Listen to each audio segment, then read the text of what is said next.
Hi, I'm Emily. I'll be your storyteller today. Many of you use these stories to fall asleep. So before we begin, take a moment to like the video and subscribe. Also, where are you watching from, and what time is it there? Now get comfortable. Close your eyes and let the sound of the rain guide you into the story. The relentless rhythm of the train had finally given way to the damp, historic streets of Oak Haven, a city I hoped would be a sanctuary for my frayed nerves. My recent past was a turbulent sea I desperately needed to leave behind, and the Blackwood building, with its Gothic stone facade and promise of quiet, anonymous living, seemed like the perfect shore. As the taxi pulled away, leaving me with my 2 suitcases on the rain-slicked pavement, a gust of wind whispered through the ornate ironwork of the building's archway. A sound like an ancient, indrawn breath. The entrance hall was vast, dimly lit, and possessed a silence that felt older than the city itself. Dust motes danced in the weak light, filtering through a grimy, stained glass window high above, illuminating faded tapestries and dark, heavy oak paneling. The air was cool, carrying the scent of beeswax, old paper, and a faint, almost imperceptible hint of something else. Something like dried herbs, or perhaps just time itself. It was undeniably charming, yet an undercurrent of melancholy, a palpable weight of history, clung to everything. A stooped figure emerged from the shadowy recess beneath a grand sweeping staircase. It was Mr. Allister, the building's janitor, whom I'd spoken to briefly on the phone. He was elderly, his face a roadmap of wrinkles, but his eyes, when they met mine, were surprisingly sharp, almost unnervingly perceptive, holding a flicker of some unreadable ancient knowledge. He offered a slow, deliberate nod, his movements economical, almost ritualistic, as he took in my presence. "Miss Nina, I presume," he said, his voice a low, gravelly rumble that seemed to stir the ancient dust. "Welcome to the Blackwood. I trust your journey was untroubled." There was a slight, almost imperceptible emphasis on the last word that made my skin prickle, a subtle probing that felt out of place with such a mundane greeting. I dismissed it as my own lingering anxiety, a hangover from the life I was trying to escape. He led me towards a creaking, ornate lift, its brass cage tarnished with age. As we ascended, the silence was broken only by the groan of the cables and Mr. Allister's soft, rhythmic breathing.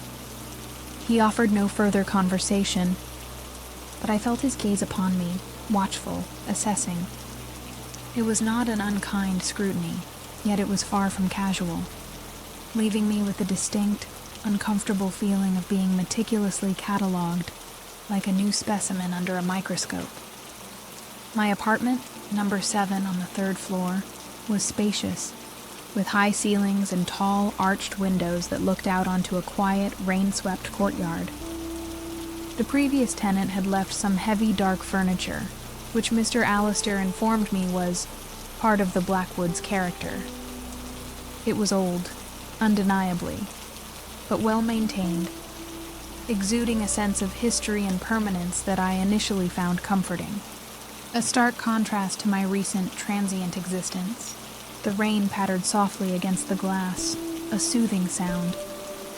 As I began to unpack, trying to infuse the somber rooms with some semblance of my own life, a brightly colored throw, a stack of familiar books, I couldn't shake the feeling that I was not entirely alone. It wasn't a frightening presence, not yet, but rather a subtle awareness, like the feeling of someone standing just out of sight, observing me with a quiet, patient interest. I attributed it to the building's age, its countless untold stories seeping from the very walls. Later that afternoon, while exploring the labyrinthine corridors of my floor, I encountered another resident. She was an elderly woman, impeccably, dressed in an old-fashioned but elegant dark silk gown, her silver hair coiffed perfectly. Her name, she informed me with a small, serene smile, was Mrs. Penhallow. Her eyes, a startlingly clear, pale blue, held the same unnerving perceptiveness I had seen in Mr. Allister's, a gaze that seemed to look through me rather than at me. "It is always a pleasure to welcome a new face to the Blackwood, my dear," she said, her voice soft and cultured, like rustling taffeta, though new faces are rather rare these days. "We are a quiet community. I do hope you find the peace you are searching for here." Again, that subtle emphasis, that uncanny awareness of my unspoken needs, sent a shiver of unease through me. How could she possibly know I was searching for peace? Her smile, though polite, didn't quite reach those strangely luminous eyes. It was a perfectly executed social gesture, yet it lacked any genuine warmth, any true connection. It felt like a mask, beautifully crafted, but a mask nonetheless. She inquired briefly about my move, her questions innocuous on the surface, yet each one seemed designed to elicit a specific piece of information, to probe gently at the edges of my carefully constructed defenses. I answered vaguely, a lifetime of guarding my privacy making me naturally reticent. Mrs. Penhallow listened with an air of serene patience, her head tilted slightly, as if discerning hidden meanings in my mundane replies. When our brief conversation concluded, she glided away down the corridor with a silent, almost ethereal grace, leaving me with a lingering sense of disquiet and the faint, cloying scent of dried roses. As evening descended, the Blackwood building seemed to settle into itself, its ancient stones exhaling the day's accumulated chill. The rain, which had been a soft patter, intensified, lashing against my windows, driven by a rising wind that moaned through the eaves like a grieving spirit. The city lights outside were blurred, indistinct, creating a sense of profound isolation, as if the Blackwood were an island adrift in a sea of stormy darkness. I tried to lose myself in a book, but the words swam before my eyes, my thoughts continually drawn back to the unsettling encounters with Mr. Allister and Mrs. Penhallow, to their strange, knowing glances and subtly probing words.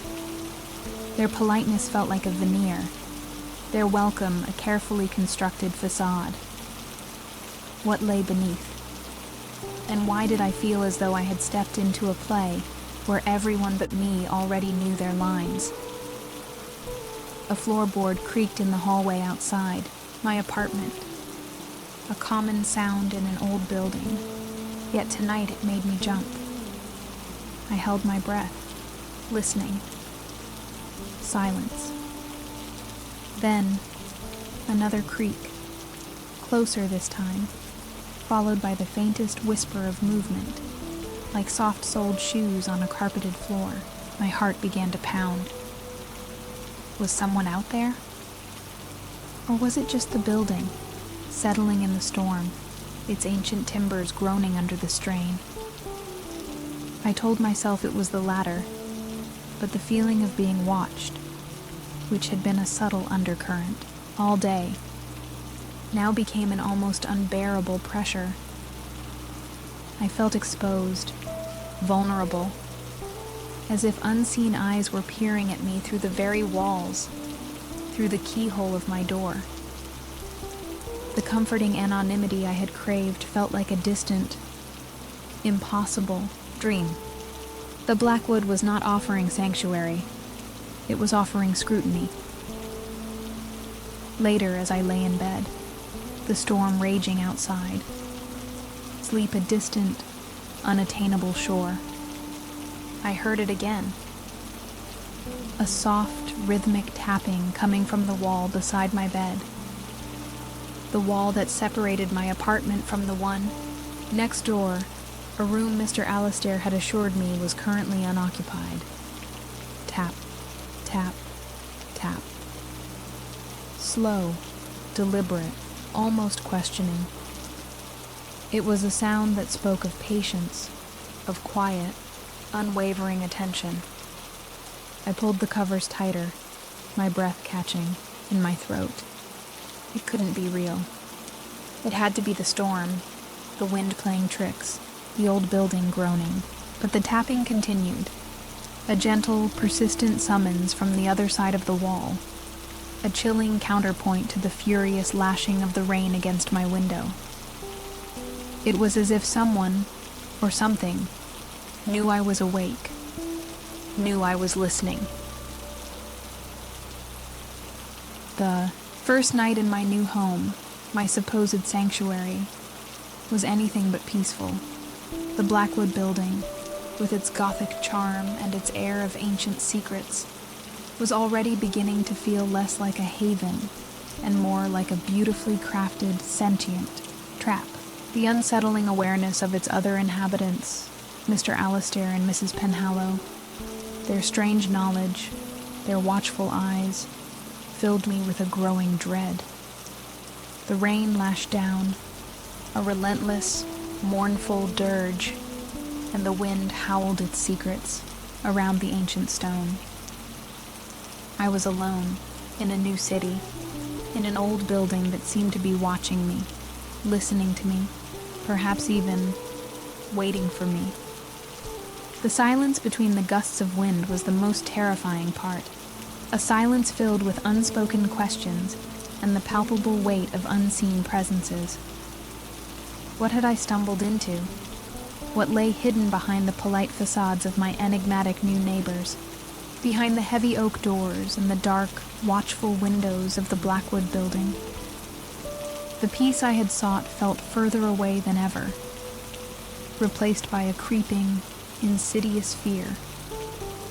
A sense that my arrival here was not a matter of chance, but a carefully orchestrated and perhaps inescapable welcome.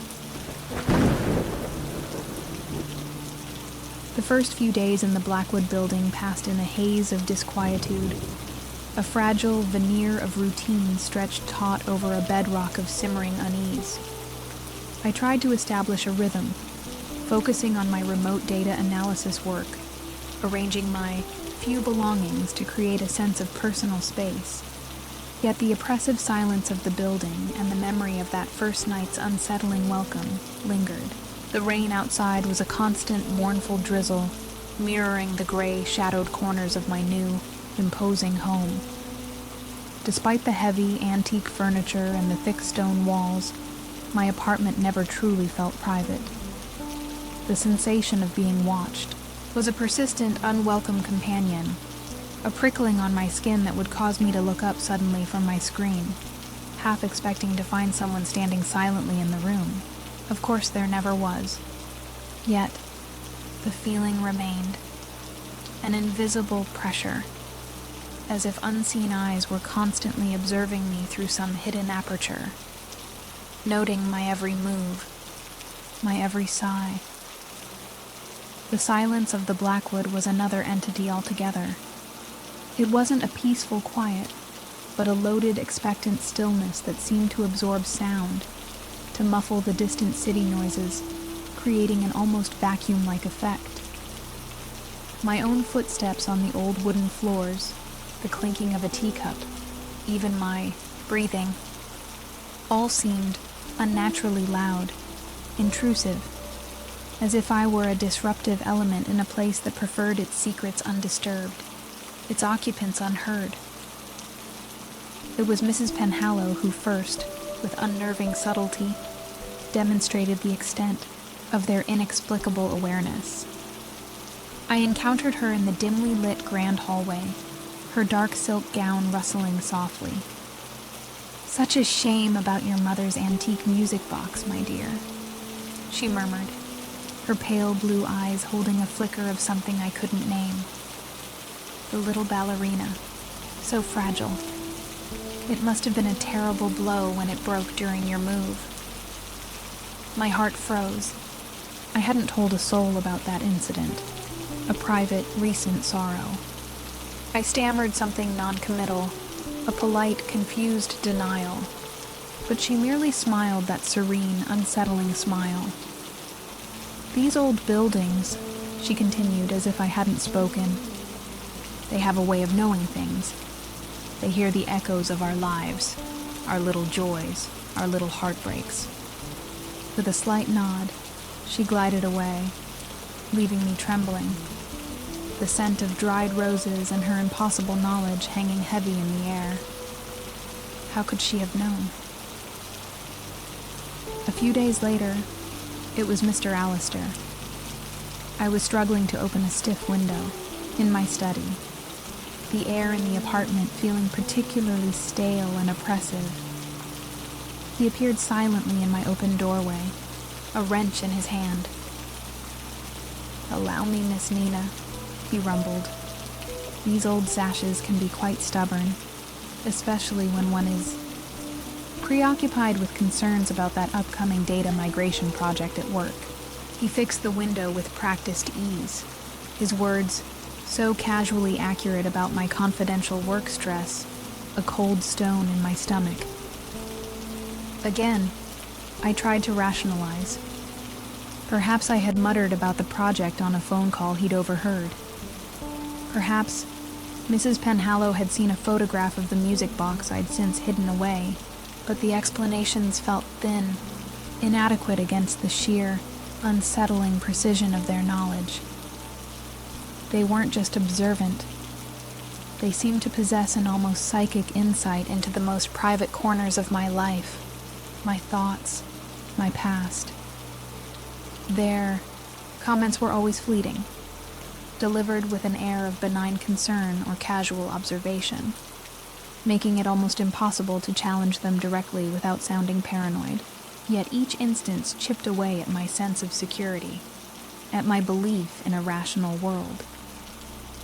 The Blackwood building was not just an old structure. It was a place where the normal rules of privacy, of personal boundaries, seemed to warp and dissolve, and then came the whispers. Late at night, when the city outside was finally still and the rain had softened to a gentle, persistent sigh against the glass, I would hear them.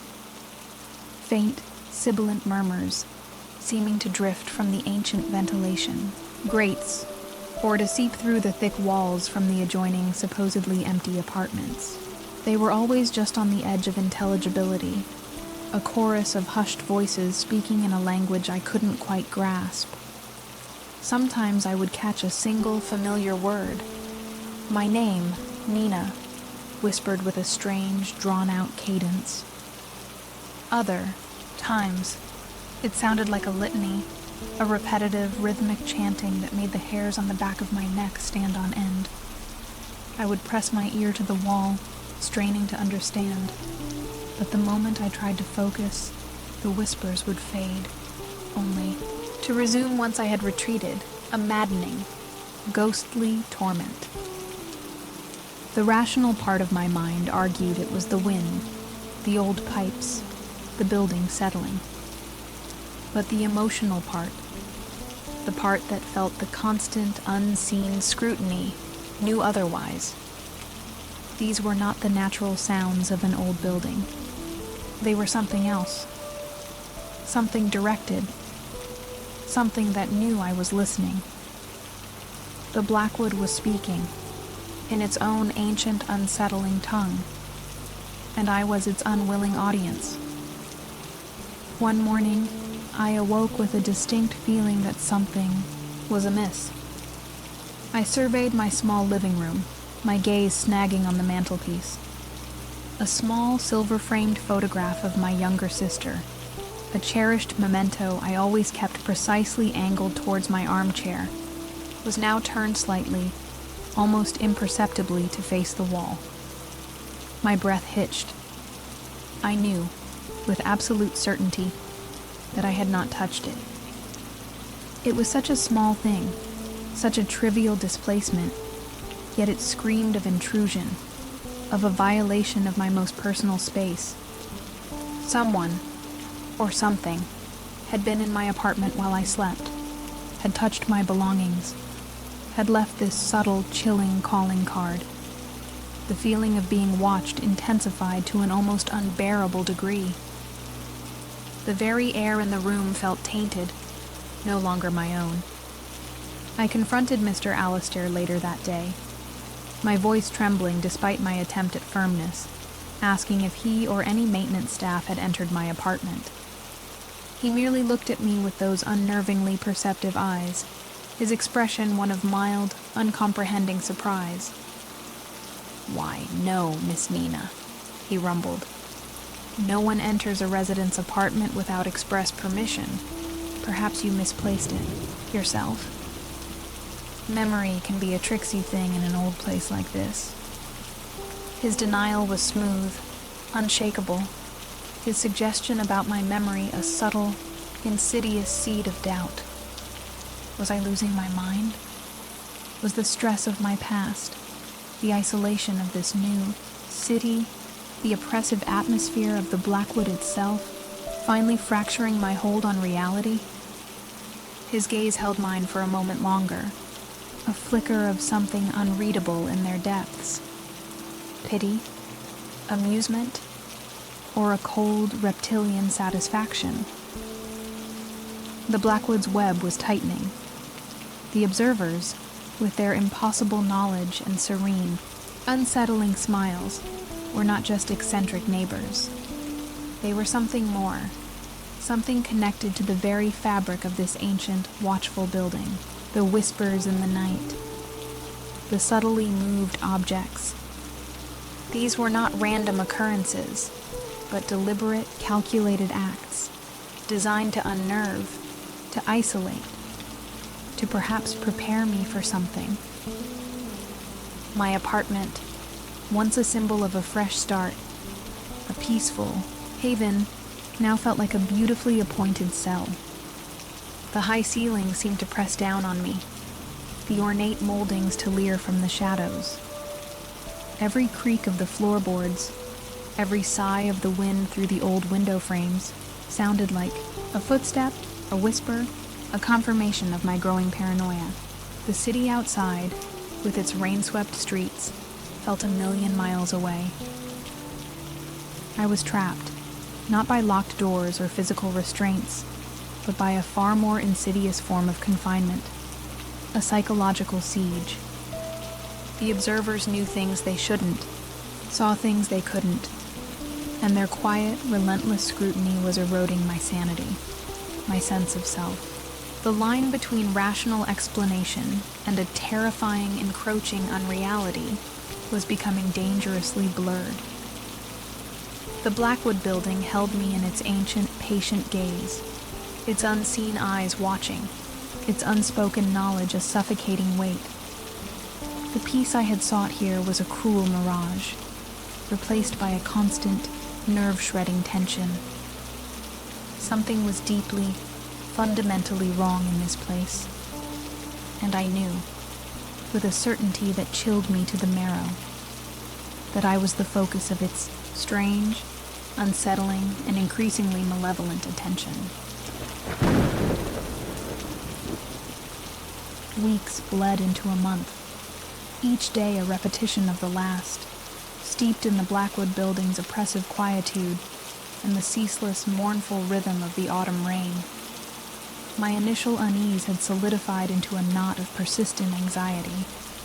The feeling of being watched was a constant companion, the subtle displacement of my belongings a daily, unnerving reminder that my space was not truly my own. Sleep was a shallow, restless affair, haunted by the indistinct whispers that seemed to breathe from the ancient walls themselves. I made concerted efforts to engage with my enigmatic neighbors, hoping that mundane interaction might dispel the sinister atmosphere, might reveal them as merely eccentric, not malevolent. I'd offer a polite greeting to Mrs. Penhallow in the dimly lit corridor, complimenting the antique lace at her collar, only to receive that serene, chilling smile and a cryptic remark about the beauty of things that endure. Her pale blue eyes would hold mine for a moment too long, a silent, knowing assessment. Mr. Alistair, the janitor, was equally impenetrable. When I tried to ask him about the building's history, its previous occupants, he would merely grunt non-committally, his gaze fixed on some distant point, or offer a vague platitude about old buildings having many stories, mostly best left undisturbed. His perceptive eyes, however, always seemed to glean the true intent behind my casual inquiries, and a flicker of something, amusement, warning, would pass across his weathered face. Their deflections were masterful, their politeness a silken barrier I could not breach. It was as if they were all reading from a shared invisible script, their roles perfectly rehearsed, their true thoughts and intentions hidden behind layers of cultivated, antique charm and unnerving serenity. The more I tried to connect, the more isolated I felt, a solitary, discordant note in their silent, ancient symphony. The rain outside seemed to tap a mournful accompaniment to my growing frustration. One particularly bleak, rain-swept afternoon, driven by a restless unease, I found myself pacing the third-floor corridor. As I passed Mrs. Penhallow's apartment, number 11, a door usually as silent and sealed as a tomb, I heard it, a low, rhythmic murmuring from within. It wasn't conversation, not in any conventional sense. It was a soft, guttural chanting, a litany of unfamiliar, sibilant words that made the hairs on my arms stand on end, the cadence ancient and deeply unsettling. I froze, pressing my ear cautiously to the heavy oak door. The chanting rose and fell, a hypnotic, almost sorrowful sound, yet underscored by an undeniable current of power, of invocation. I couldn't discern individual words, but the feeling it evoked was one of immense age, of rituals performed in darkness, of communion with things best left unnamed. Then, abruptly, as if sensing my presence, the chanting ceased, plunging the corridor back into its usual oppressive silence. My blood ran cold. This was no mere eccentricity.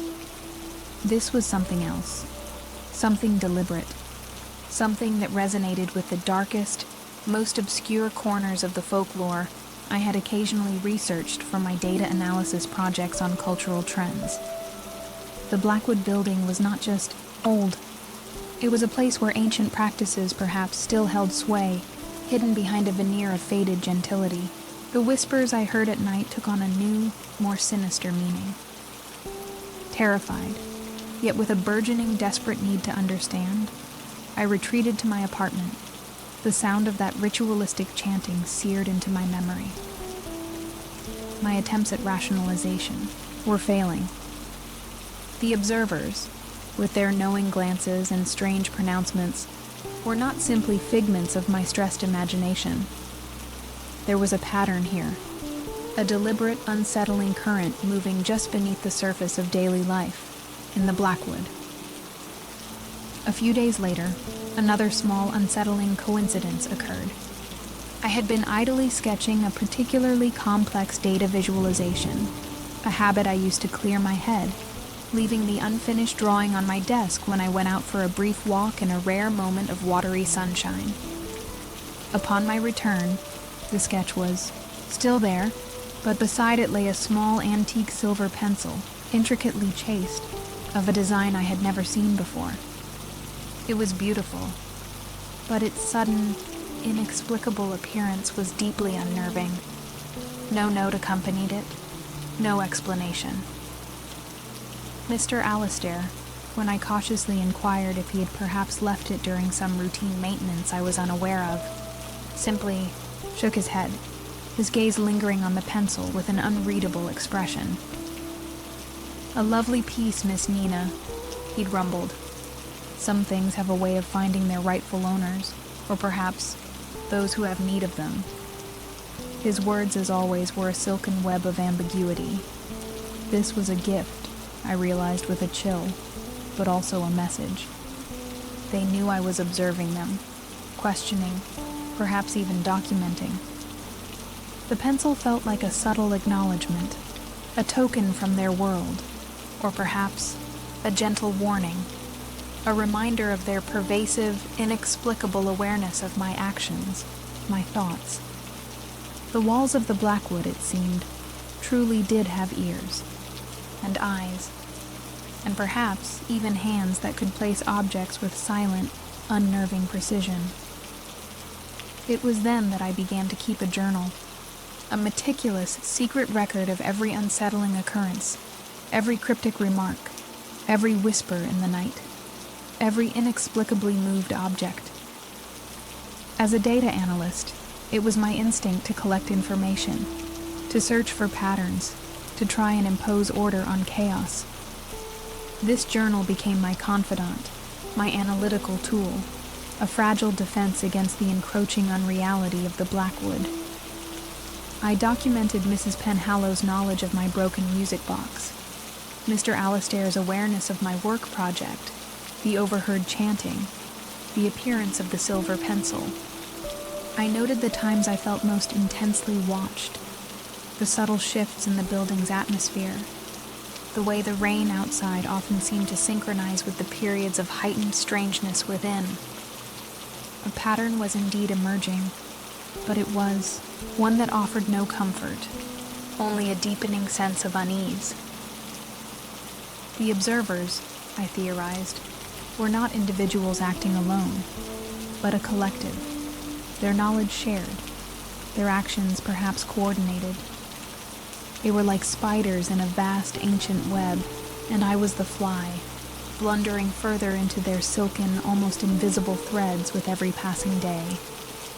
My attempts to understand them were perhaps only revealing my own vulnerabilities, my own predictable reactions. One evening, as I was writing in my journal, describing the unsettling warmth of the mother-of-pearl button I still carried from my brief vision of Sparrowwood Lane, a memory that now felt like a bizarre, unrelated dream, I heard a soft knock at my door. My heart leaped. It was late, and I wasn't expecting anyone. Through the peephole, I saw Mr. Alastair, his face partially obscured by shadow, holding a small, neatly wrapped package. Reluctantly, I opened the door. "Forgive the late hour, Miss Nina?" he rumbled, his eyes glinting in the dim hallway light. "Mrs. Penhallow thought you might appreciate this. A small token for your continued comfort here at the Blackwood." He handed me the package. It was surprisingly heavy for its size, wrapped in plain brown paper, tied with a simple string. His gaze seemed to linger on the open journal on my desk behind me. "We do hope you are finding everything to your satisfaction," he added, his voice a low purr. "It is important to us that our residents feel understood." The emphasis was subtle, yet unmistakable. It was a direct reference to my prying, my note-taking. This was not a gift. It was a warning.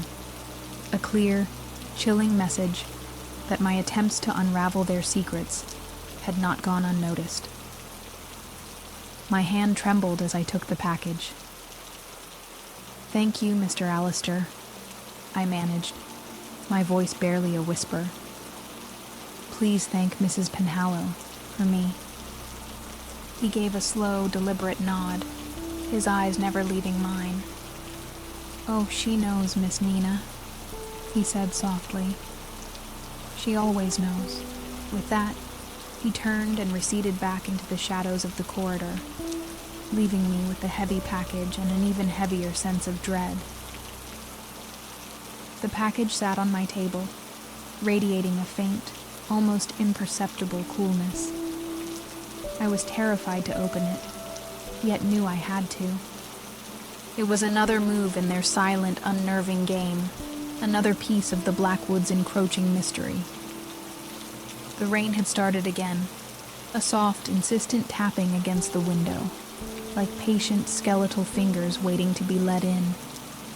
The walls, I knew, were listening. With a deep, steadying breath, I untied the string and carefully unwrapped the brown paper. Inside, nestled on a bed of faded black velvet, was an antique fountain pen, its silver casing intricately engraved with the same serpentine knot motif I had seen on the train to Brooksville, and more faintly, on the mother-of-pearl button. My blood ran cold. There was no note, no explanation, only the pen, a silent, terrifying testament to their reach, their knowledge, and the inescapable nature of the mysteries that now surrounded me. The antique fountain pen, with its unsettling serpentine knot engraving, lay on my desk like a silent, silver accusation. I hadn't touched it since Mr. Allister's ominous delivery, yet its presence seemed to fill my small apartment, a constant, cold reminder of the observer's inexplicable knowledge, their intrusive reach. My journal entries grew more frantic, less analytical, filled with a burgeoning sense of being methodically, almost clinically, ensnared. Outside, the autumn rain was a ceaseless, weeping presence against the grimy window panes. My attempts to connect with the outside world became fraught with a subtle, unnerving interference. Phone calls to my family would be plagued by strange static, voices fading in and out as if across vast, impossible distances. My internet connection, usually reliable, would slow to a crawl whenever I tried to research anything beyond the most mundane topics, particularly if my searches veered towards local history or unexplained phenomena. It was as if the Blackwood, building itself, were filtering my access to reality. The sense of active isolation, of being deliberately cut off, began to solidify from a vague unease into a terrifying certainty. The observers, with their serene smiles and knowing eyes, were not just passive watchers. They were weavers, patiently, skillfully spinning a web around me, its threads invisible yet incredibly strong. Each cryptic comment, each small, unsettling coincidence, was another silken strand, drawing me further into the heart of their silent, ancient design. Desperate for an outside perspective, for the reassurance of a familiar, rational mind, I invited my oldest friend Sarah to visit for the upcoming weekend. I craved her sharp wit, her no-nonsense attitude, hoping she could either dispel my growing fears as mere paranoia, or perhaps validate them, see the strangeness I was experiencing. The thought of her presence in the Blackwood was a small flickering beacon of hope in the oppressive gloom. The days leading up to her planned arrival were filled with a nervous anticipation. I cleaned my apartment meticulously, tried to feign a cheerfulness I didn't feel whenever I encountered Mrs. Penhallow or Mr. Allister in the hallways. They, of course, offered their usual bland pleasantries, their eyes holding that familiar, unreadable depth. I didn't mention Sarah's impending visit, guarding it like a precious, fragile secret, a small act of defiance against their pervasive awareness. On the Saturday morning Sarah was due to arrive, a thick, chilling fog, even denser than usual, swirled outside my windows, muffling the already muted sounds of Oakhaven. Hours passed. My calls to her phone went straight to voicemail. Just as a knot of cold dread began to tighten in my stomach, my phone finally rang. It was Sarah, her voice sounding distant, confused, and uncharacteristically agitated. She wouldn't be coming. "Nina, I'm so sorry," she stammered. "I don't know what happened. I drove for hours, followed the GPS, but I just couldn't find the Blackwood. The streets around Oakhaven Square, they just seemed to twist and turn, leading me in circles. It was like the building didn't want to be found. And the fog. It was like nothing I've ever seen. Her account was rambling, illogical, completely unlike her usual precise self. She sounded genuinely distressed and thoroughly bewildered. Her bizarre, almost hallucinatory excuse, her description of a shifting, unnavigable cityscape, sent a fresh wave of terror through me. This wasn't just bad luck or a faulty GPS. This was interference, a deliberate thwarting of my attempt to bring an outsider into the Blackwood sphere of influence. The observers, or the building itself, had somehow prevented her arrival, keeping me isolated, keeping me within their grasp. The web had tightened significantly. A few days later, my resolve hardened by this new, terrifying proof of my confinement. I made another attempt to reach out, to forge a path away from the Blackwood. I spent an entire afternoon meticulously crafting an application for a data analysis position in a different city. A job that represented not just professional advancement, but a desperate bid for escape. I attached my resume, wrote a compelling cover letter, and with a prayer, hit send. For a day, a fragile hope flickered within me. Then, a follow-up call to the company's HR department confirmed my deepest fears. They had no record of my application, no email from my address. It had simply vanished into the digital ether, as if it had never been sent. The recruiter was polite, but firm. Without the application, there was nothing she could do. My carefully constructed lifeline had been severed before it even reached its destination. That evening, as I sat numbly staring at my useless laptop, Mr. Allister knocked softly at my door. He carried a small, freshly baked loaf of bread on a chipped china plate. "Mrs. Penhallow thought you might enjoy this, Miss Nina," he rumbled, his eyes glinting. "A little something to comfort you. Sometimes when things don't go as planned, a taste of home can be reassuring." He paused. "Patience, my dear. All things come in their own good time, especially for those who remain settled." His words, so helpful, so understanding, were like a physical blow. He knew. He knew about my failed application, my desperate attempt to leave. The bread, a supposed comfort, felt like a taunt, a symbol of their complete, almost omniscient control over my life, over my attempts to break free. The web was no longer just around me, it was constricting, making it difficult to breathe. The rain and wind that night seemed to echo the building's oppressive power, a wild, mournful chorus that buffeted my windows, reminding me of my isolation. My apartment, my supposed sanctuary, felt more like a cage than ever, its walls closing in, its silence filled with the unspoken knowledge of the observers, with their patient, relentless watchfulness. The city outside, just beyond the glass, seemed a world away, an unattainable dream of normalcy. My journal entries from that period became almost incoherent, a jumble of fear, suspicion, and a growing, terrifying certainty that I was a prisoner. I wrote of the failed email, of Sarah's impossible journey, of Mr. Allister's chillingly helpful comment about patience and remaining settled. Each word I inscribed with the serpentine-knotted fountain pen felt like an act of defiance, but also a record for a future I was increasingly unsure I would reach. The observer's control was subtle, insidious, never overtly threatening, yet utterly comprehensive.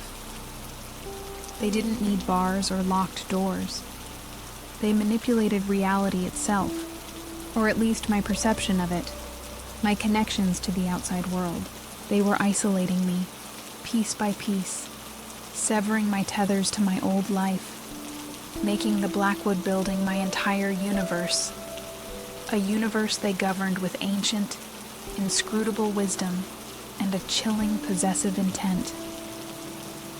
I felt like a specimen in a jar, carefully preserved, meticulously observed, my struggles noted with a detached, almost scientific interest.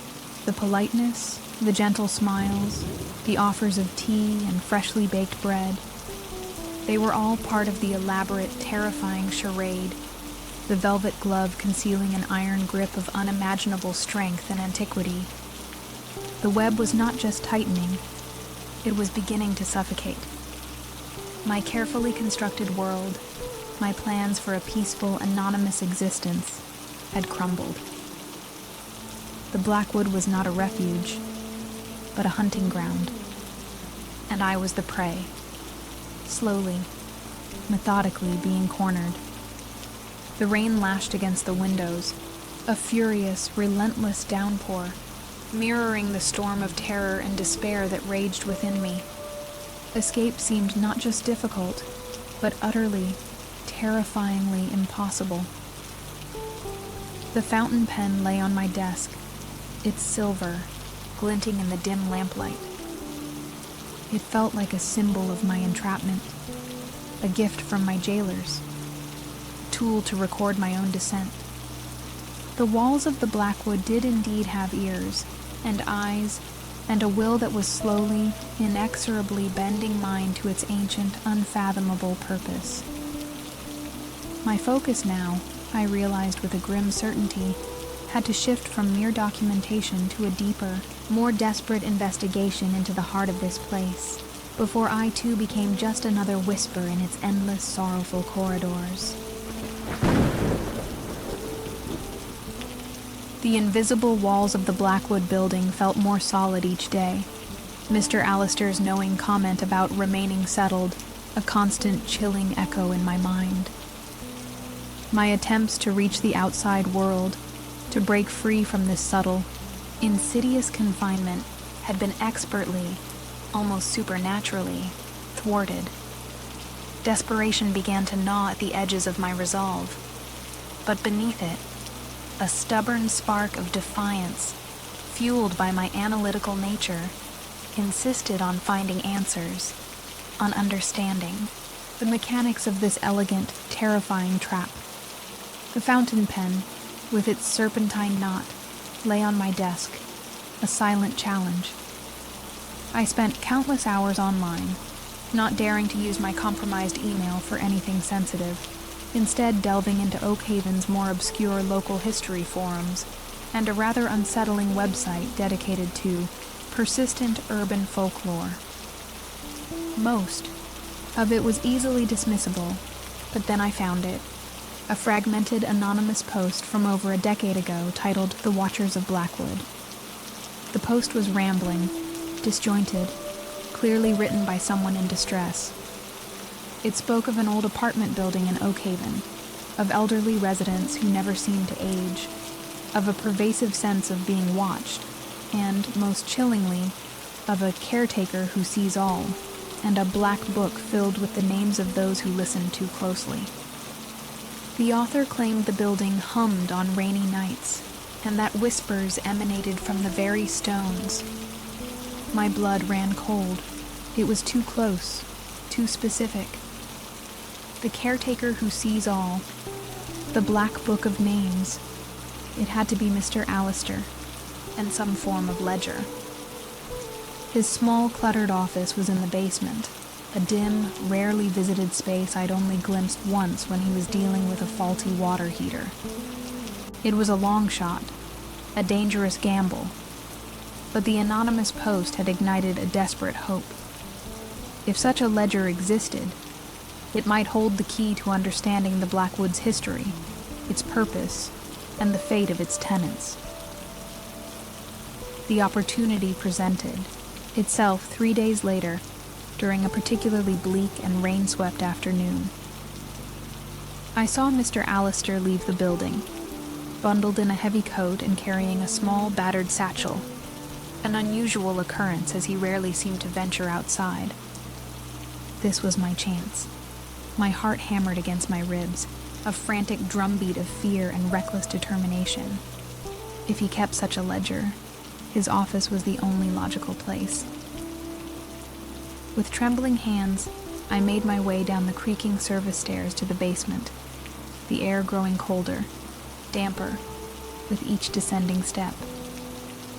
The corridor here was unlit, smelling of dust, mildew, and something else, something metallic and faintly unpleasant.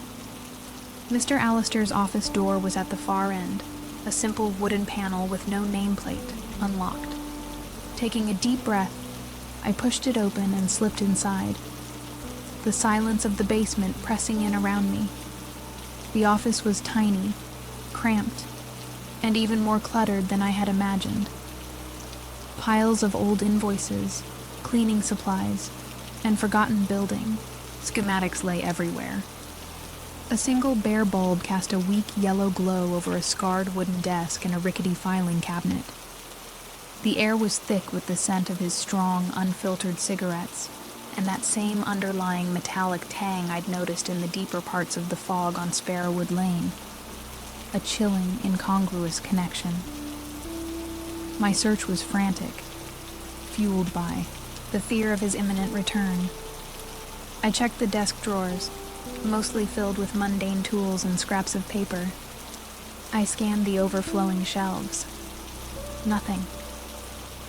Despair began to set in. Had the Forum Post been a hoax? A cruel fiction?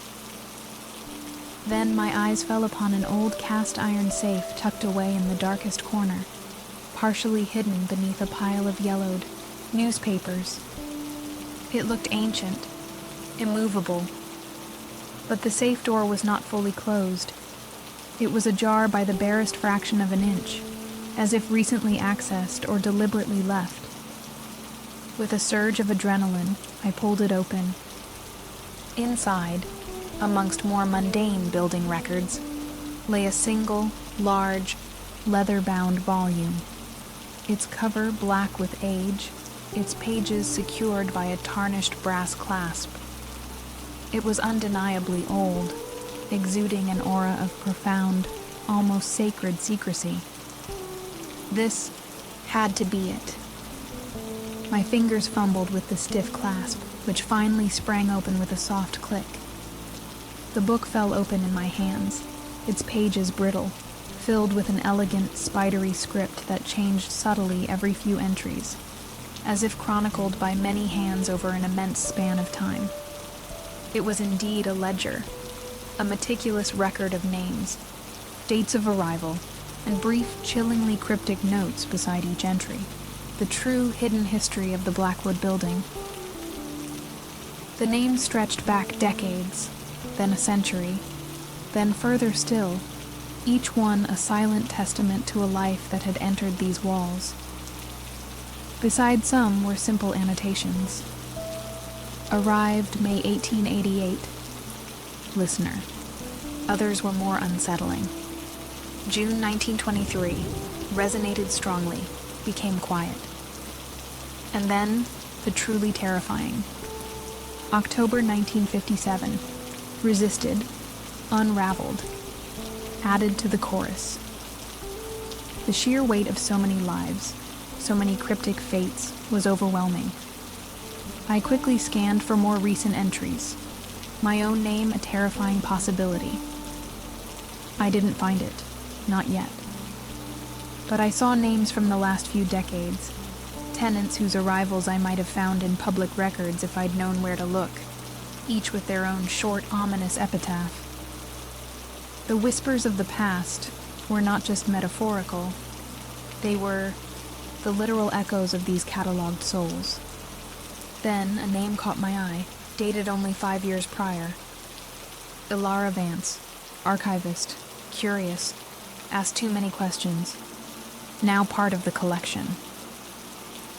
Beneath it, a small pressed flower, a forget-me-not, its blue faded to a ghostly gray.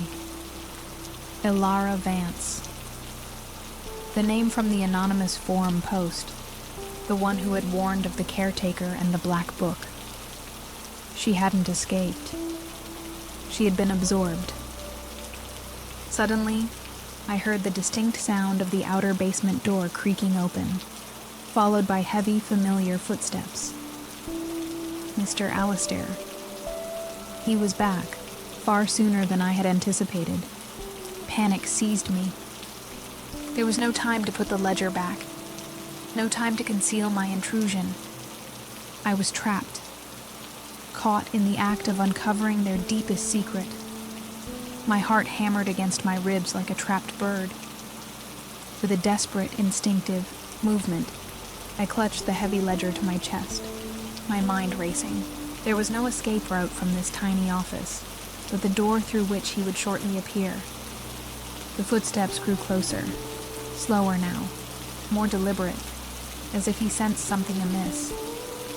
I could almost feel his unnervingly perceptive gaze even before he reached the office. The doorknob began to turn. I squeezed my eyes shut, bracing for the inevitable confrontation, for the cold, knowing anger in Mr. Alistair's eyes. This was it. I had delved too deep, listened too closely to the whispers of the past, and now the Blackwood, through its ancient caretaker, was about to reclaim its secrets, and perhaps me along with them. But instead of the door opening, I heard a soft thud from the corridor outside, followed by a low groan, and then silence. A different kind of silence than the Blackwood's usual oppressive stillness. This was a silence of sudden, unexpected cessation. What had happened? Had he fallen?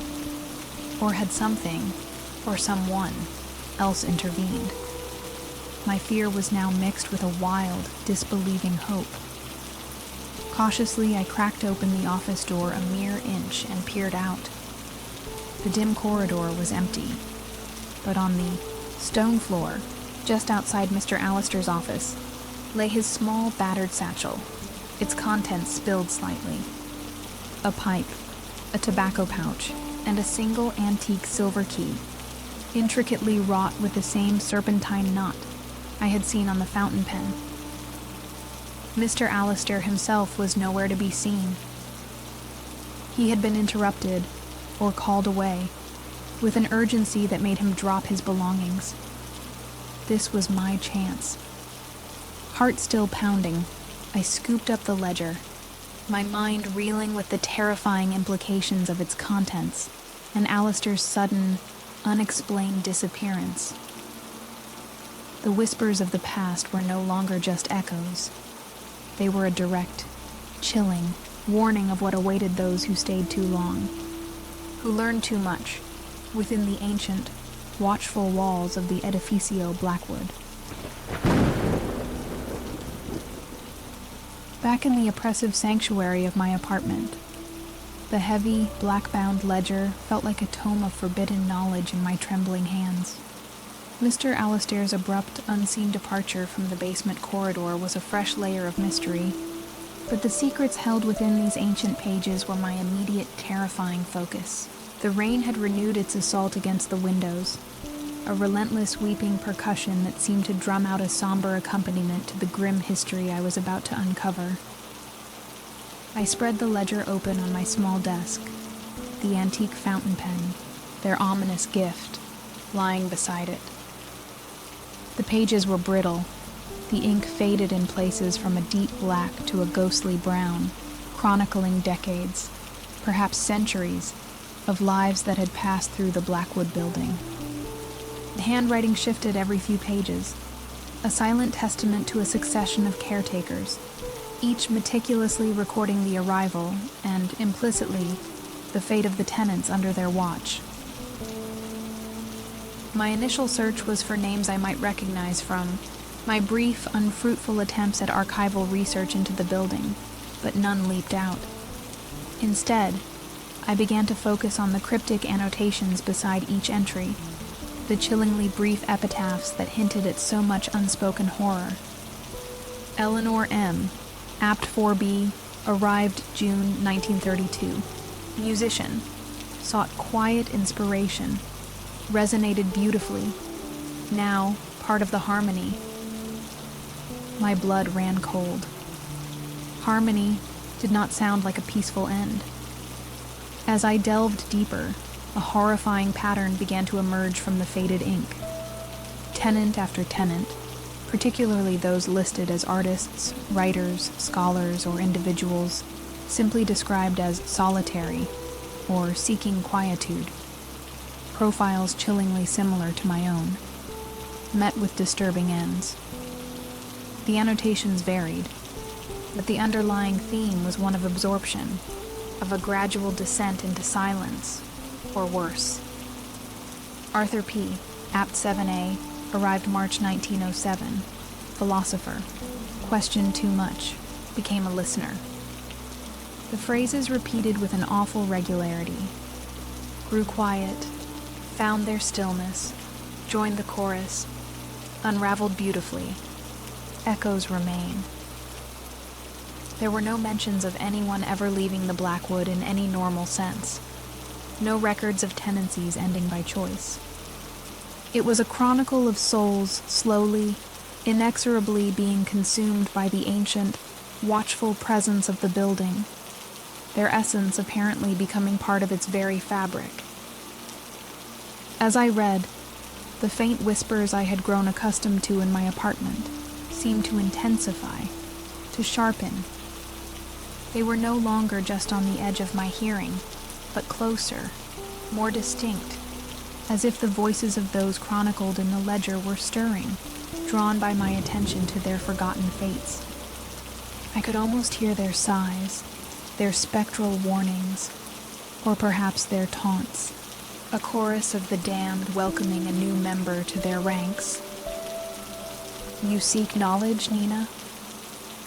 A sibilant whisper seemed to breathe directly into my ear, making me gasp and spin around. Though, of course, no one was there. Knowledge is a heavy burden in this house. Some truths are best left buried, some patterns best unseen. The voice was a chilling amalgamation of the hushed tones I'd heard, yet with a new, almost mocking clarity. The Blackwood was aware of my discovery, and it was amused. Shaken but resolute, I continued my grim research, turning the fragile pages with a mounting sense of dread. My own apartment, number 7, had a long and particularly unsettling history. Isabel R., Apt 7, arrived April 1968. Poet, filled with longing. Her verses now adorn the silence. And then, a more recent entry, for the tenant immediately preceding me, Thomas Ashton, Apt 7, data analyst, sought patterns, found one too large to comprehend. His calculations are complete. The direct parallels, the shared profession with Thomas Ashton, the description of Isabel's longing, it was too much. This ledger was not just a history, it was a prophecy, a blueprint for my own impending absorption. The feeling of being a specimen in a jar returned with crushing force. My life, my personality, my very vulnerabilities had been anticipated, catalogued, and a fate already inscribed for me in this terrible book. Driven by a new, desperate fear, I began to search my own apartment with a frantic intensity I hadn't felt before. If Thomas Ashton had been here, had he, like a Lara Vance in the Forum Post, left some warning, some testament to his own struggle? I pulled furniture away from walls, tapped on floorboards, ran my hands along the ancient dark wooden moldings, my heart pounding with a mixture of hope and terror. It was behind a loose panel at the back of the deep, old-fashioned wardrobe in my bedroom that I found it. Not a journal, but a single folded sheet of brittle, yellowed paper, tucked away as if in haste. The handwriting was cramped, agitated, almost illegible in places. "They watch," it read. "Always. Know your thoughts. Move things to make you doubt. The silence is a lie. It listens. The walls have ears. Don't trust Alistair. Don't trust her, smiles. There is no escape, only the quiet. The note was unsigned, undated, but it didn't need to be. It was a raw, terrified cry from the heart of the Blackwood's oppressive madness, a perfect echo of my own experiences, my own burgeoning fears. The mention of Alistair, of her smiles, undoubtedly Mrs. Penhallow, confirmed their central sinister roles in this elaborate, centuries-old trap. This was not just a building, it was a carefully managed farm, and its tenants were the crop. I clutched the desperate note, its fragile paper a stark contrast to the heavy, implacable weight of the ledger. This was a voice from the precipice, a warning from someone who had understood too late. The quiet he spoke of, the end point of their machinations, was not peace, but oblivion, the utter erasure of self, the absorption into the Blackwood's ancient, hungry consciousness. The whispers in the room seemed to laugh, a cold, dry, rustling sound. He listened well, didn't he? One seemed to mock. He understood the pattern. And now, so do you, Nina. Isn't it illuminating? The voices were clearer now, more confident, as if my discovery of the note, my full comprehension of the pattern of entrapment, had somehow strengthened them, or perhaps brought me closer to their level of perception. My apartment, my supposed sanctuary, now felt like a stage set for my own inevitable unraveling. Every shadow seemed to hold a watchful presence, every creak of the floorboards a deliberate footstep. The rain outside intensified, lashing against the windows, the wind howling through the eaves like the collective grief of all the souls ensnared within these walls, a sound that promised no comfort, only a shared, eternal despair. The weight of this foreknowledge was almost unbearable. To know the pattern, to see the blueprint of one's own carefully orchestrated doom, was a torment beyond words. The observers were not just playing a psychological game.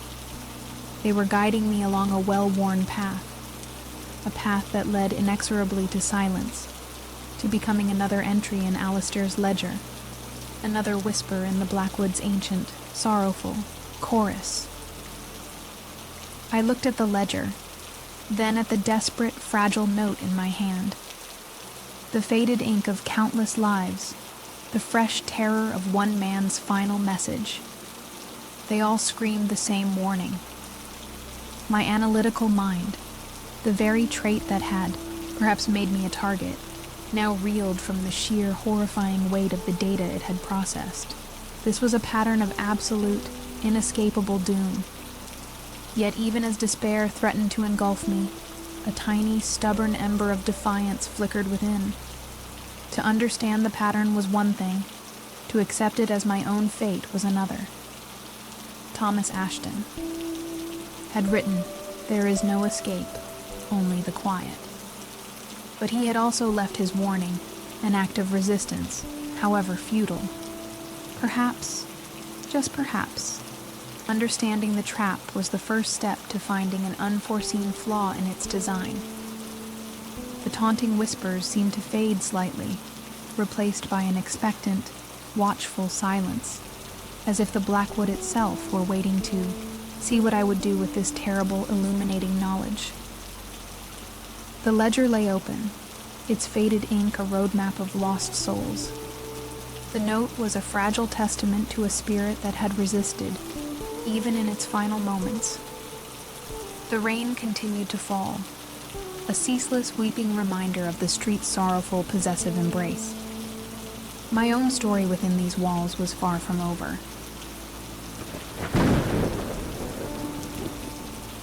The weight of the ledger's grim history, combined with Thomas Ashton's desperate, hidden note, settled upon me like a physical shroud. sleep became a battlefield of fractured nightmares, the whispers from the walls weaving themselves into taunting, spectral lullabies. Yet, amidst the terror, a stubborn, defiant resolve began to burn. I would not become another faded name in Alistair's book, another silent echo in the Blackwood's chorus. I would escape, somehow. The relentless autumn rain outside seemed to underscore my grim determination. My plan was meticulous, born of a data analyst's precision and a hunted animal's cunning. I avoided using my apartment's internet connection, suspecting it was monitored, instead frequenting a small, anonymous internet cafe several blocks away to search for new lodgings. I found a promising, if modest, studio apartment across town, its very ordinariness a beacon of hope. I paid the deposit in cash, a significant drain on my dwindling savings, and invented a mundane, plausible excuse for breaking my Blackwood lease when I nervously informed Mr. Alistair. He received my notice with that familiar, unreadable expression, his ancient eyes holding a flicker I couldn't decipher. "Change can be unsettling, Miss Nina," he rumbled, his voice a low thrum in the quiet hallway. "Especially when one has found a place that resonates so deeply." His words, as always, were a silken web of veiled meaning, but I merely nodded, feigning a polite regret, my heart pounding a frantic rhythm against my ribs. Mrs. Penhallow, whom I encountered later, offered a serene, almost pitying smile, wishing me all the best in my new endeavors. With a surge of desperate energy, I began to pack, carefully wrapping my few cherished belongings, nesting them in sturdy cardboard boxes. Each item sealed away felt like a small act of rebellion, a step towards reclaiming my life from the Blackwood's insidious influence. I worked late into the night, the only sounds the rustle of packing paper, the sigh of the wind, and the ceaseless weeping rain against the tall, arched windows of my apartment. The first sign that my escape would not be so simple came the following morning. A box containing my most treasured books, which I had carefully packed and sealed the night before, sat open on the floor, its contents undisturbed but exposed, as if someone had been examining them. There was no sign of forced entry. My door had been double locked. A cold dread seeped into me. They knew. They were watching my every move, even within the supposed sanctuary of my locked rooms. Undeterred, or perhaps spurred on by this fresh violation, I continued. I booked a small moving company, paying extra for a weekend slot, arranging for them to arrive on Saturday morning. The confirmation email arrived, a small flicker of relief in the oppressive gloom. For a few days, a fragile hope began to bloom. Perhaps I had been wrong. Perhaps their influence was limited. Perhaps escape was still possible. The Blackwood remained silent, watchful, its secrets held close. Saturday morning dawned gray and rain-swept. I waited by my window, my packed boxes stacked neatly by the door, my anxiety a tight coil in my stomach. The appointed hour came and went. No moving truck arrived. An hour later, my phone rang. It was the moving company, their voices apologetic, flustered. An unprecedented series of bizarre accidents, a sudden engine seizure in one truck, a freak tire blowout on another, their entire morning staff calling in sick with a mysterious, debilitating flu, meant they had to cancel all appointments. The excuses were too numerous, too outlandish to be mere coincidence. I listened in stunned silence, the receiver growing slick in my trembling hand. This was their doing. The observers, the Blackwood, they were actively, supernaturally thwarting my escape. My fragile hope shattered, replaced by a cold, terrifying certainty. they would not let me leave. The rain outside seemed to intensify, its drumming a mocking, triumphant rhythm against the glass. Panic threatened to engulf me, but I fought it back, adrenaline surging through my veins. There had to be another way. I would rent a van myself, move my belongings piece by piece if necessary. I spent a frantic afternoon making calls, only to be met with a series of equally inexplicable obstacles. Every rental agency in Oakhaven was suddenly, inexplicably, fully booked. The few friends I had in the city were all suddenly, unavoidably, out of town or unreachable. Then came the final crushing blow. My phone rang again. It was the landlord of the new studio apartment I had secured, his voice cold, formal. "I'm afraid, Miss Vance," he said without preamble, "that we must retract our rental offer. We received some concerning information, an anonymous tip. We can no longer proceed with your tenancy."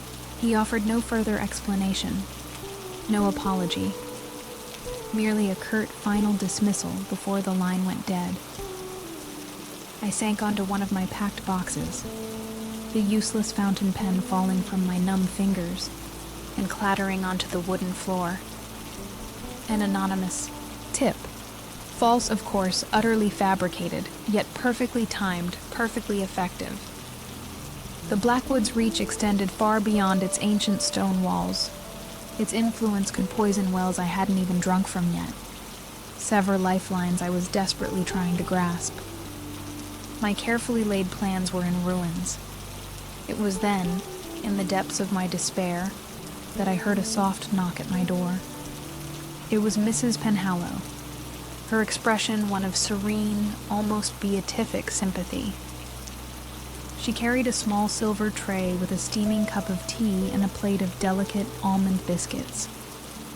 "You look distressed, my dear," she murmured, her pale blue eyes filled with a counterfeit concern. "Perhaps some refreshment? The Blackwood can be demanding, especially when one is contemplating a significant change." Her timing, her words, her unnerving, all-knowing calm. It was a masterpiece of psychological torment. She knew. They all knew. They had watched my struggles, my frantic attempts to break free. With what? Amusement? Pity? Or simply the patient certainty of a predator that knows its prey is irrevocably trapped in its web? Her smile, so gentle, so serene, now seemed like the most terrifying mask of all.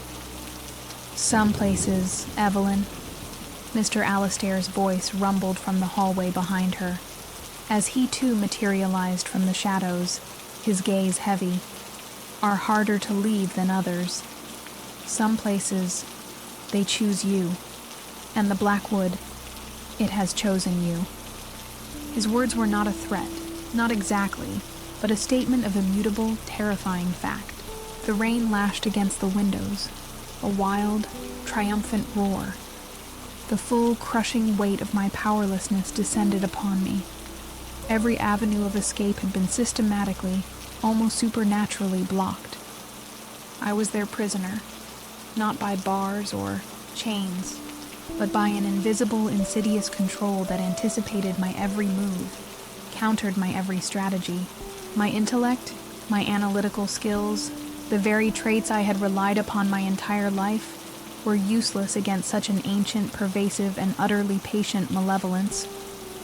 The apartment, with its packed boxes and shattered hopes, felt like a tomb. The whispers from the walls seemed to mock my efforts, their sibilant voices now tinged with a chilling amusement. The observers had won this round, effortlessly, their ancient power far exceeding my own fragile, modern defenses. I was truly alone now, cut off from the outside world, a solitary specimen in their ancient, watchful collection. My carefully documented journal, filled with observations and theories, suddenly seemed like a child's naive scribblings against the vast, dark canvas of the Blackwood's true nature. Understanding the pattern of entrapment was one thing. Escaping it was another entirely. And as I looked into Mrs. Penhallow's serene, ancient eyes, I knew that a conventional escape was no longer an option. The web had not just tightened, it had closed.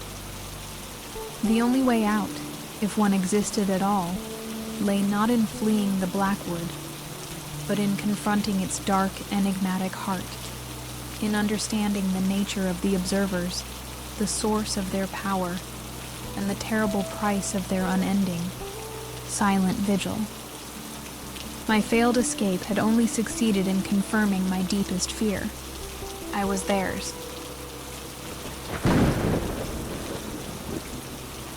The failure of my escape attempt plunged me into a state of cold, simmering despair. Yet beneath it, a hard, defiant anger began to take root. I was a cornered animal, yes, but even cornered animals will fight. The Blackwood building, with its oppressive silence and its ever-watchful observers, had made its power clear, but it had also, inadvertently, stripped away my illusions, leaving only a raw, desperate need for truth. The relentless rain outside felt like a siege, mirroring my own internal battle. Passive resistance was futile. Documentation, while a comfort to my analytical mind, was not a weapon. If I was to survive, or even to understand the nature of my prison, I had to confront them directly, to force some kind of acknowledgement, some crack in their serene, impenetrable facades. It was a terrifying prospect, like willingly walking into a spider's web.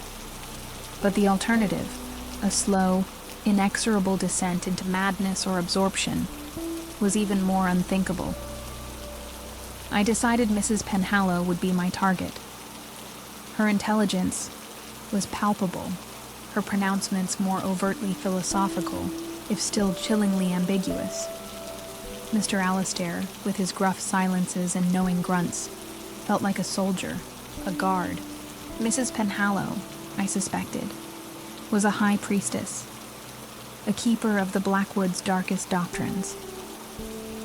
If anyone could, or would, offer a glimpse into the abyss, it would be her. I waited for my opportunity, my nerves stretched taut, the heavy ledger hidden beneath my mattress, its secrets a cold weight on my conscience. It came a few days later, during a lull in the incessant rain, when I saw her tending to a small, surprisingly vibrant window box of pale, almost ghostly flowers outside her apartment, number 11. Her back was to me, her movements graceful, unhurried as always. Taking a breath that did little to calm the frantic beating of my heart, I approached her. "Mrs. Penhallow," I said, my voice surprisingly steady. "We need to talk." She turned slowly, no surprise on her elegant ancient face, only that familiar serene smile that never quite reached her pale blue eyes. "Indeed, Miss Nina," she murmured, her voice like dry silk. "And what, pray tell, is so pressing that it brings you to my little indoor garden?" "This building," I began, gesturing vaguely around the dimly lit, silent corridor. "The disappearances, the things Mr. Alastair writes in his ledger. What is happening here, Mrs. Penhallow? What do you and the others want from the tenants?" "From me?" My directness, my refusal to play the usual game of polite evasion, seemed to momentarily ripple her composure. A flicker of something ancient and cold passed through her eyes before the serene mask resettled. "Want, my dear?" she echoed, her smile tightening almost imperceptibly. Such a demanding word.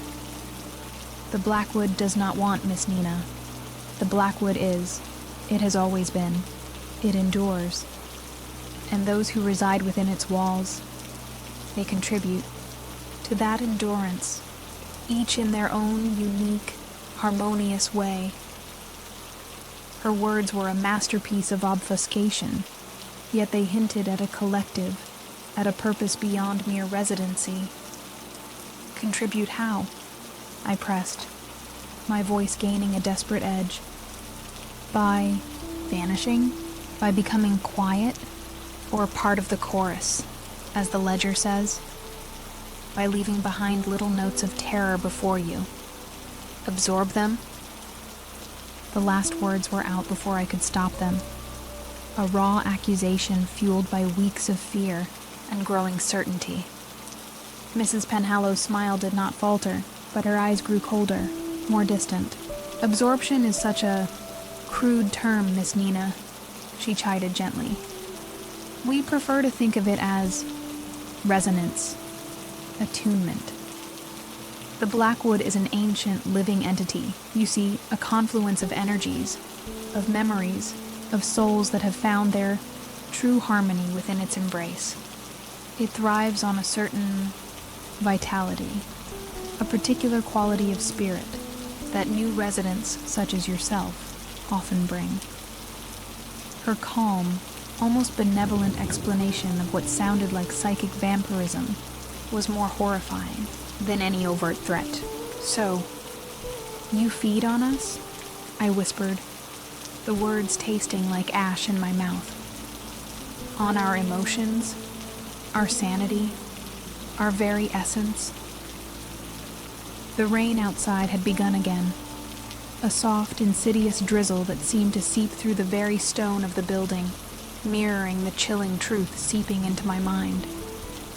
Nourishment is perhaps a more elegant word, Mrs. Penhallow corrected, her gaze unwavering. The Blackwood offers a sanctuary, a release from the harsh, discordant clamor of the outside world. In return, those who are receptive share their inner light, their unique resonance. It is a symbiotic relationship, my dear, a joining. They become part of something far older, far more enduring than their fleeting individual lives. Her description of this monstrous consumption as a symbiotic relationship, a joining, was a grotesque perversion of truth. I thought of Thomas Ashton, his desperate hidden note, his warning against their smiles, their insidious control. He had not found harmony. He had found terror, and then silence. And those who are not receptive? I asked, my voice trembling. Those who resist. This joining? Mrs. Penhallow's serene expression flickered for the briefest instant, revealing a glimpse of something ancient, implacable, and utterly without pity. The Blackwood can be persuasive, she said softly. Its quietude has many layers. Some find their harmony quickly. Others require a little more encouragement to shed the burdensome illusions of their former selves, to embrace the peace that awaits them here. The encouragement she spoke of, was that what I had been experiencing? The moved objects, the whispers, the thwarted escapes, the subtle psychological warfare, all designed to break me down, to make me more receptive to their monstrous harmony? The sheer calculated cruelty of it, veiled in such polite, almost maternal concern, was staggering. So, the ledger, I said, my voice tight, is a record of your successes, of souls you've harmonized? Mrs. Penhallow's smile returned, full and serene. It is a chronicle of the Blackwood's enduring family, Miss Nina, a testament to the many who have found their true, lasting home within its walls, each name a note in its ancient, unending song. The rain outside intensified, its rhythm like a slow, mournful dirge, her chillingly polite words, her calm admission of this ongoing, centuries-old horror were more terrifying than any monstrous visage or overt act of violence. This was a cold, patient, insidious evil, one that wore the mask of gentility, that lured its victims with promises of peace and belonging, only to slowly, methodically, drain them of their very essence, their individuality, until they became just another faded entry in a dusty ledger, another whisper in the walls.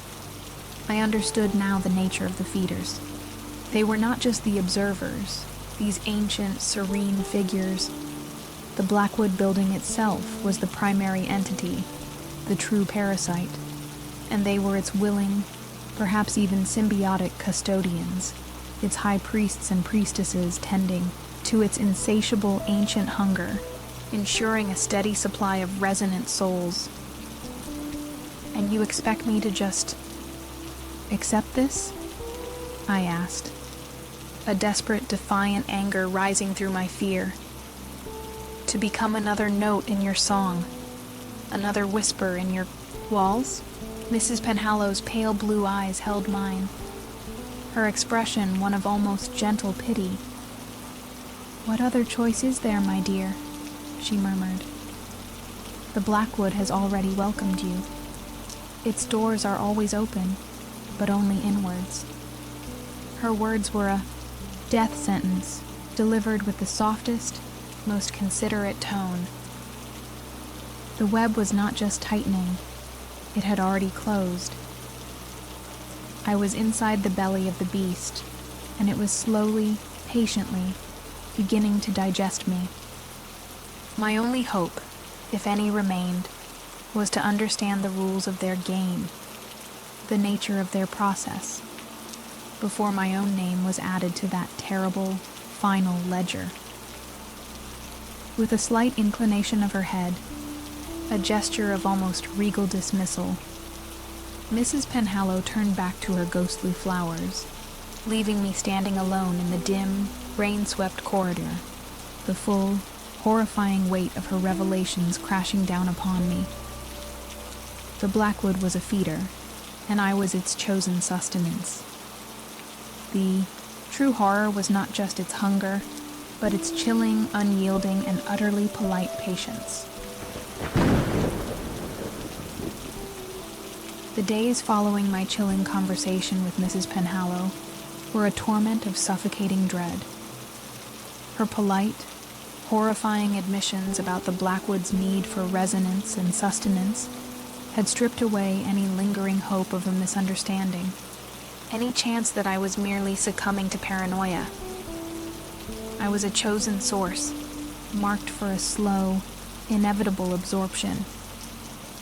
The rain outside my window seemed to weep for me, a constant mournful dirge accompanying my vigil of terror. I knew a more direct confrontation was coming. Their patience, however ancient, was not infinite. The summons, when it arrived, was as understated and unnerving as everything else in this accursed building. A single, cream-colored card, smelling faintly of dried roses and dust, was slipped silently under my door while I was lost in a fitful, exhausted doze. It bore only 3 words, inscribed in elegant, spidery copper plate. "Your presence is anticipated." No time, no specific location, just that chilling, unequivocal expectation. The Blackwood, it seemed, was ready to formally reveal its intentions. My heart hammered against my ribs, a frantic bird trapped in a cage of bone. Every instinct screamed at me to barricade the door, to hide, but I knew it would be futile. They could reach me whenever they wished. Their influence permeated every stone, every shadow of this ancient edifice. With a sense of grim inevitability, I smoothed my dress, took a deep, shaky breath, and opened my apartment door, stepping out into the dimly lit, silent corridor.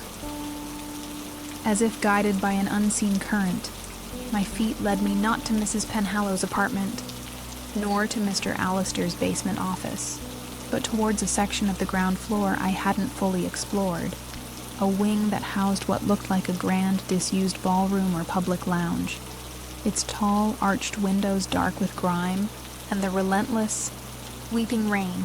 The heavy double doors were slightly ajar, a sliver of dim, flickering candlelight beckoning from within.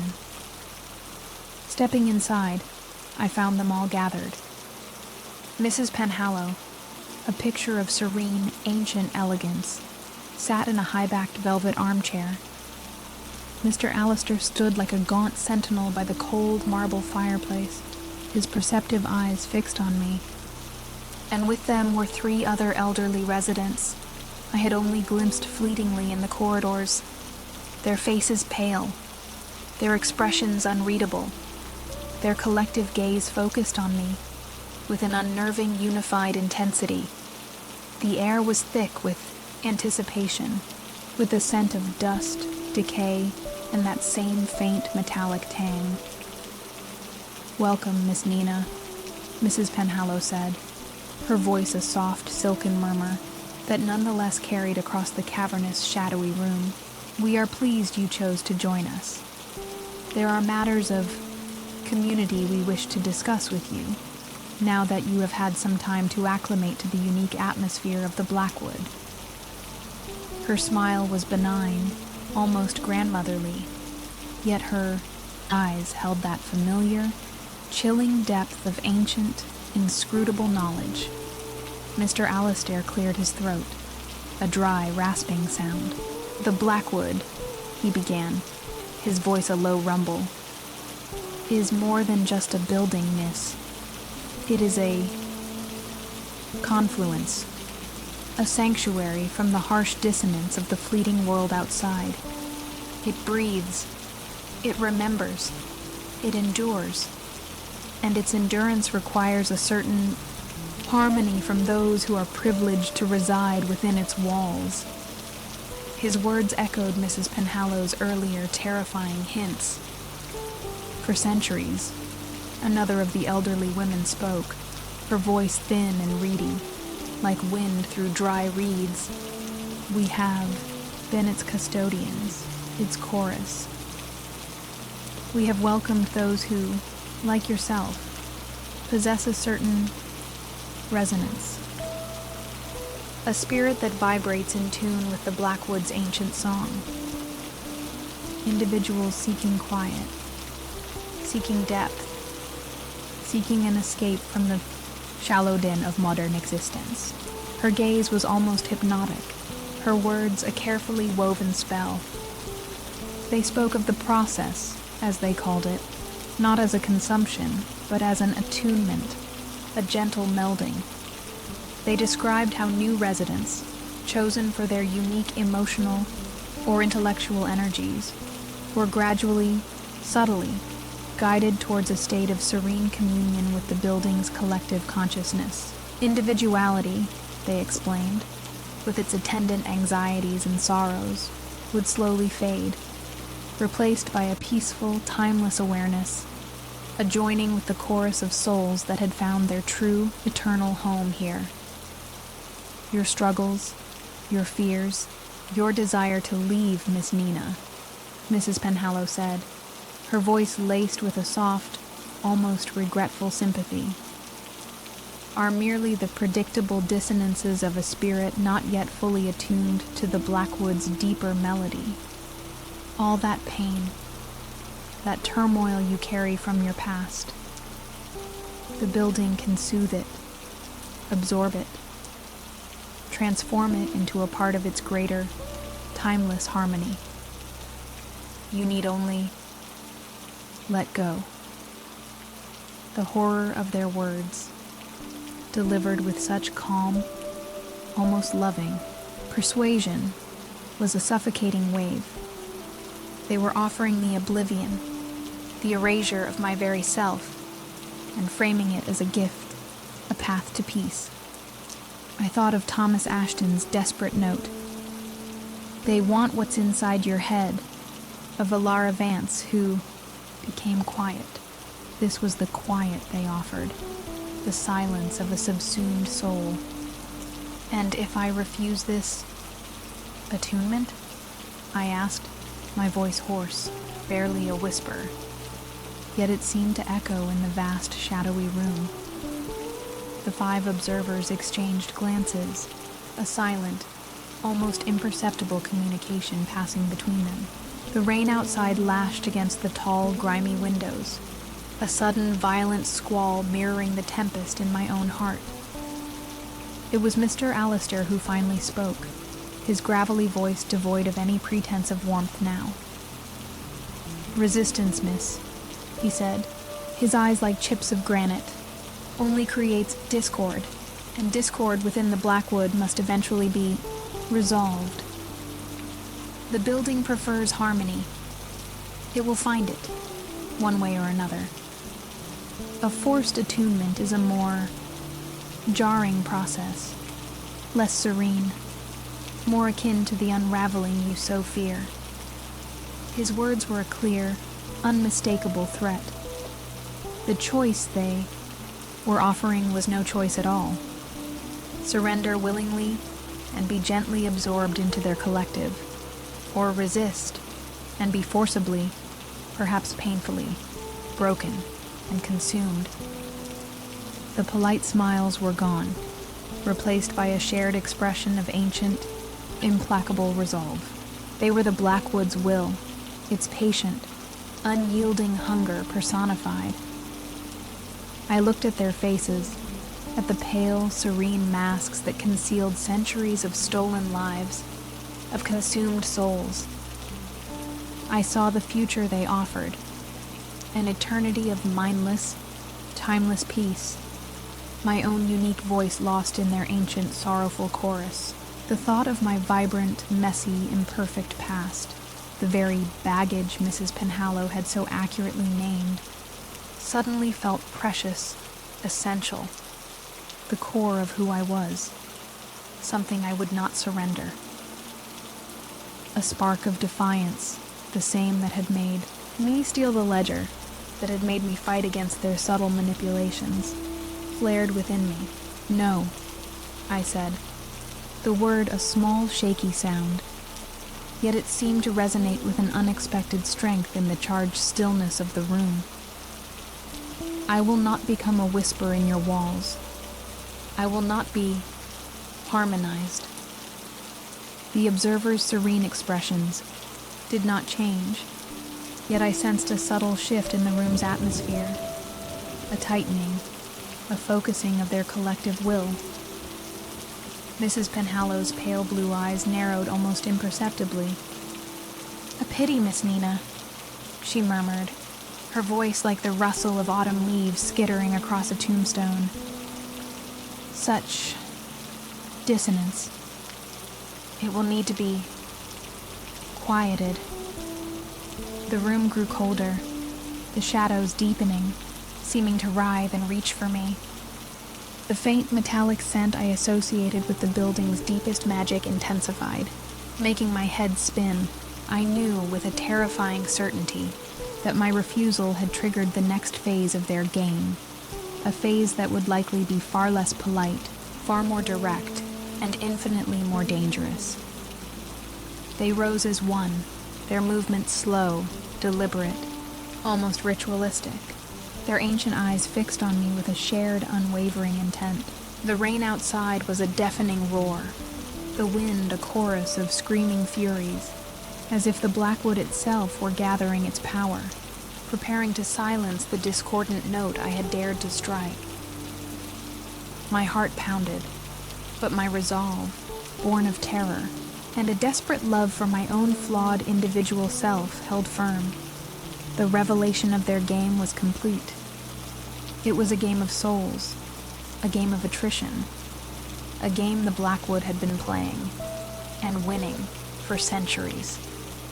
But now, for the first time perhaps, one of its chosen pieces was refusing to play by its ancient, insidious rules. The final confrontation was at hand, and the only certainty was that the Blackwood would not easily be denied its prize. The air in the grand, disused ballroom crackled with a malevolent energy as the 5 observers advanced, their serene masks replaced by expressions of ancient, implacable hunger. My small act of defiance, my whispered no, had shattered their polite charade, revealing the predatory core beneath. The storm outside raged in concert, a furious symphony accompanying the commencement of this final, terrifying act of their ancient game. My heart pounded, a frantic drum against the onslaught of my fear, yet a cold, defiant resolve settled within me. Their assault was not physical, not initially. It was a wave of psychic pressure, a crushing weight of collective will that sought to overwhelm my senses, to dismantle my sanity. The room itself seemed to writhe and distort. The flickering candlelight twisted into grotesque, leering faces. The shadows deepened and swirled like grasping tendrils. And the whispers, oh, the whispers, rose to a deafening cacophony in my mind. They echoed my deepest fears, my most secret shames, each one a carefully aimed dart designed to break my spirit. They showed me visions, my past failures amplified into monstrous betrayals, my anxieties about the future twisted into certainties of despair and loneliness. They offered me glimpses of blissful oblivion, of serene non-existence within their collective, a seductive promise of an end to all struggle, all pain. The rain lashing against the windows seemed to seep into my very thoughts, each drop a cold reminder of my isolation, my insignificance against their ancient, unified consciousness. But within that maelstrom of psychic attack, a strange clarity began to form. Their methods, I realized, were based on exploiting the very individuality they sought to consume. My fears, my shames, my desires. These were the entry points, the levers they used. The ledger, Thomas Ashton's desperate note, the fountain, pen with its serpentine knot now clutched in my hand. These were not just relics of past victims, but perhaps keys to understanding their process, their vulnerabilities. You feed on what makes us human, I gasped, the words torn from me as I fought against the crushing pressure in my mind.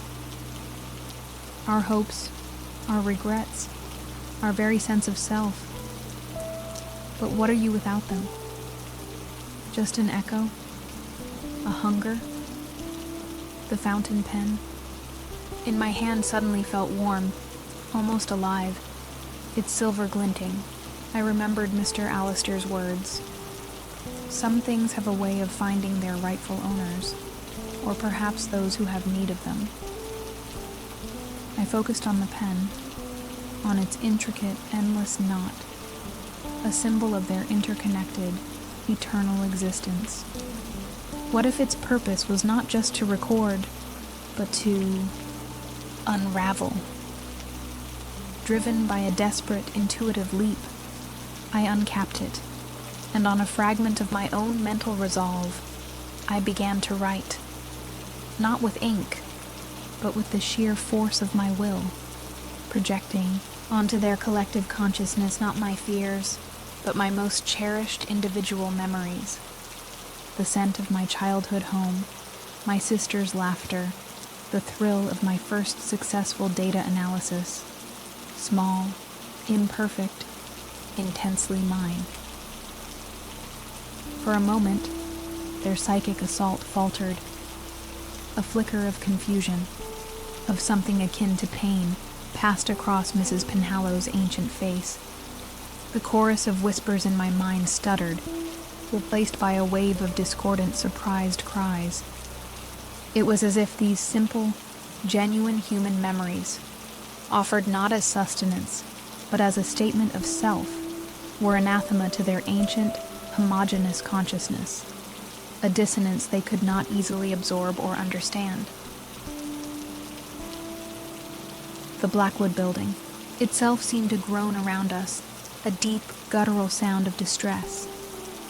The rain outside intensified to a furious, almost solid wall of water, as if the very elements were in turmoil. The observers recoiled slightly, their serene masks cracking, revealing glimpses of something ancient, weary, and perhaps even a little frightened beneath. My desperate gamble, my use of their own tool against them, was having an effect. I pressed on, pouring more of myself, my memories, my stubborn, flawed individuality, into that mental projection, using the fountain pen as a conduit, a focus. I remembered Thomas Ashton's note. They want what's inside your head. Don't let them hear your thoughts. But I wasn't letting them hear my fears. I was showing them my life, its unique, unrepeatable essence, something their collective could not replicate, only erase. One of the more indistinct observers, an elderly man whose face I hadn't truly registered before, let out a soft, sorrowful sigh, and his form flickered, becoming almost translucent for a moment, a look of profound, ancient longing in his fading eyes before he solidified again, his expression more vacant than before. Had a fragment of his lost self resonated with my own defiance? Or was the strain of maintaining their collective illusion becoming too much? The psychic pressure did not entirely cease, but its focus shifted, becoming less an assault and more a vast, sorrowful wave of an ancient, unfulfillable hunger. I felt their immense loneliness, their eternal, unchanging existence, their desperate need for the fleeting, vibrant energies of individual lives to stave off their own internal entropy. They were not just predators. They were prisoners too, bound to the Blackwood, to each other. For an eternity they had perhaps once craved, but now merely endured.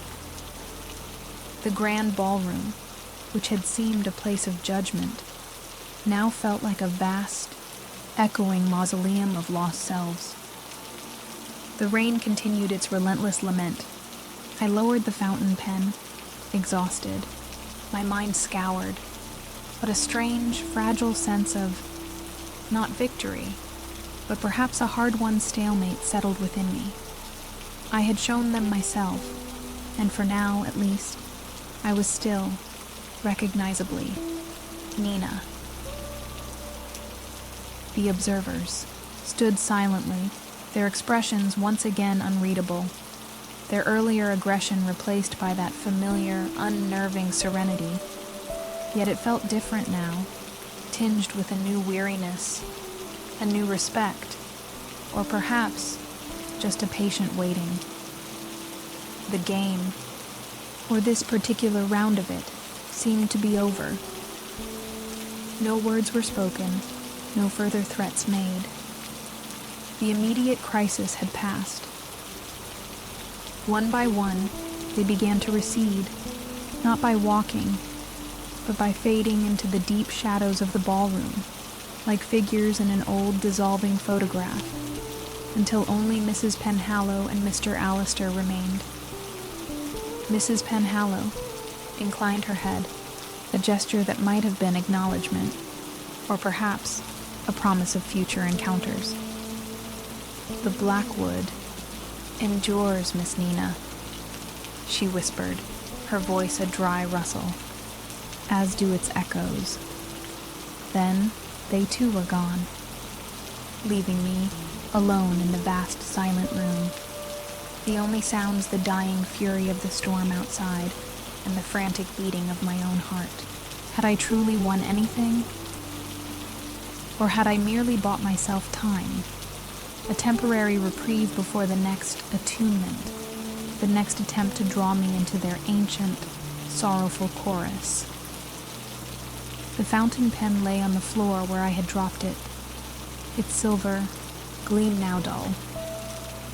In the days and weeks that followed, the overt manifestations ceased. The whispers faded. Objects remained where I placed them, and my attempts to communicate with the outside world were no longer overtly thwarted.